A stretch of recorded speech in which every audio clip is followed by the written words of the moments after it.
Distinguished colleagues, let us finish with Senator Manguno's order.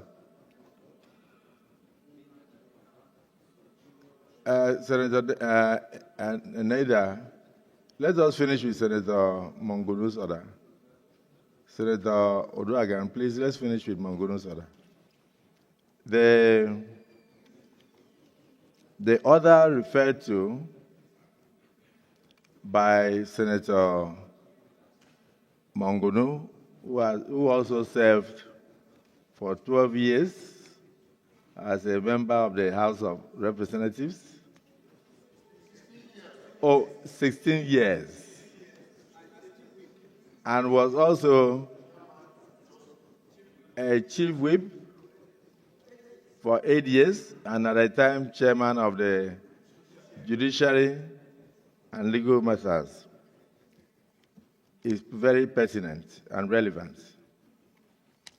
For those of you who may have doubts, after this, you can request from the clerk the standing orders of the Senate and look at Rule 40, Sub-Rule 4, and Sub-7.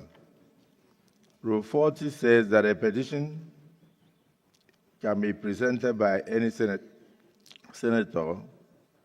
who may also wish, in other words, if a petition passes through a senator, that senator can go ahead to affix his name at the beginning of the petition. Order 44 says, no senator may present to the Senate a petition signed by himself.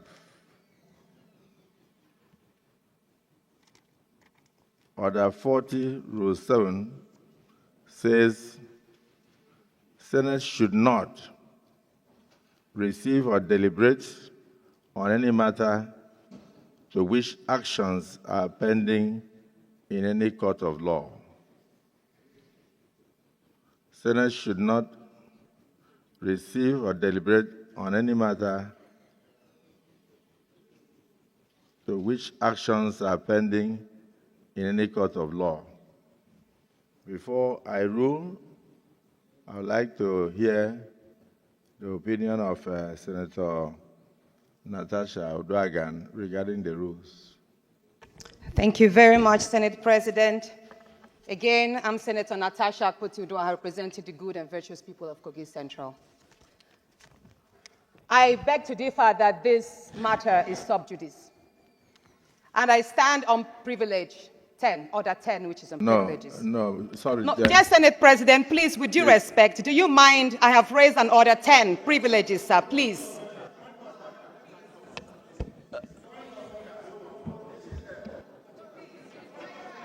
It's my right, Senate President.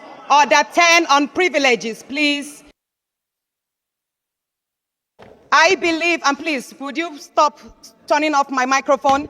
I represent people, and I represent women who have been silenced. So permit me to speak without my microphone being silenced, dear sir, President of the Nigerian Senate. Order 10 on privileges.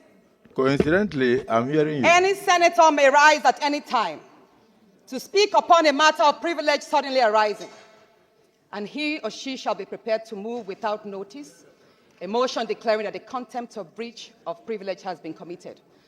I stand and I believe herefore, sir, that your denial, your refusal to accept and treat my petition before the Senate Committee on Ethics and Privileges and Abuse of my privileges, and I say forth, that this matter is not sub judice, it is not before the court.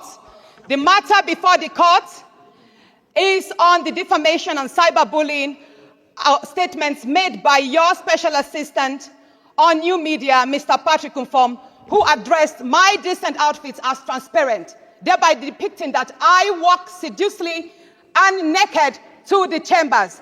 That is the nature of the petition, of the case in court. This petition, sir, has never been filed.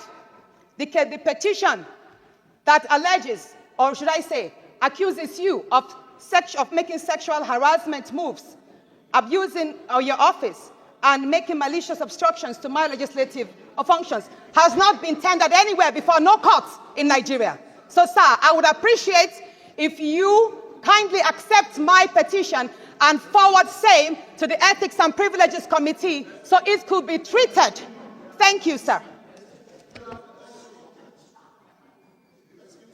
Inundated with calls since the 28th day of February 2025 over some spurious allegations making the rounds in the social media and on television about a purported harassment of distinguished Senator Natasha. While I am aware that the matters are in court, however, I would like to state clearly that at no time did I ever attempt any sexual harassment on the said distinguished Senator Akpoju-Uduaghan or any other woman, for that matter.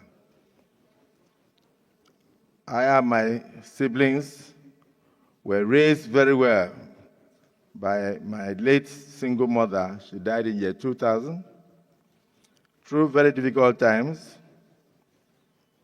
and I therefore have the highest regards for women. Even at demise, I still cry till today. I also wish to state that I also have 4 beautiful daughters. So at no time will I ever harass any woman, and I've never done so.